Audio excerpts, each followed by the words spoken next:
Kumezuka sintofahamu kubwa kwa aliyekuwa msemaji na afisa habari wa vilabu vya Simba na Yanga ambaye sasa hivi ni diwani wa kata ya Kariakoo. Sasa hapa nimekuwekea voice ambayo ina trend kidogo kuhusiana na kile ambacho Haji Manara alikiongea kufuatia kushambuliwa na wasemaji wawili hawa, kwa maana ya Ally Kamwe pamoja na Ahmed Ally.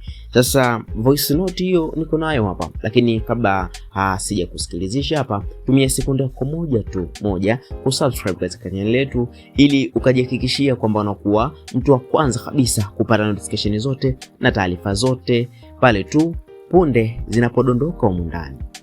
Yes, sasa kama umesubscribe asante sana. Lakini pia unajua kumeendelea kuwa na sintofahamu kubwa ambayo hasa ilitokea mara baada tu ya interview aliyoifanya huyu ambaye kwa sasa ni diwani wa kata ya Kariakoo bwana Haji Manara kufuatia kuchambua kidogo mpira wa Tanzania, na akajaribu kuonesha madhaifu mengi ambayo yamejaa katika mpira. Wakati mwingine Waswahili wanasema madudu yaliyojaa katika mpira wa Tanzania. Na alifanyiwa interview na mwanahabari wa kike ambaye ni nguli kweli. Maswali yote yaliyoulizwa of course yalikuwa na kitu, yalikuwa na maana, na kwa namna moja ama nyingine yamejaribu kuwafumbua watu macho kutokana na kile ambacho kilikuwa hakifahamiki kwa watu wengi. Lakini sasa hivi watu wameweka wazi kwamba mpira umezungukwa na siasa sana, jambo ambalo Haji Manara ameliweka wazi.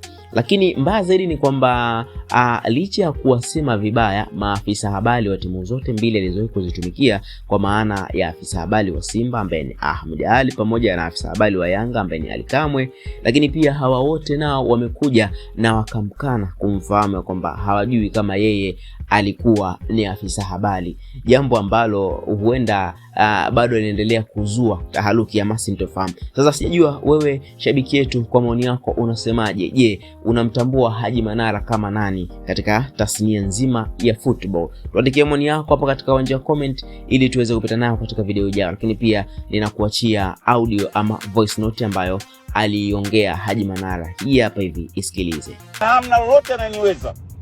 Nimeanza kuchambua kabla nyinyi wote mko kwenu kwa magimbigo huko. Naifahamu, najua mpira watetezi wakubwa, kumbe unafiki tu.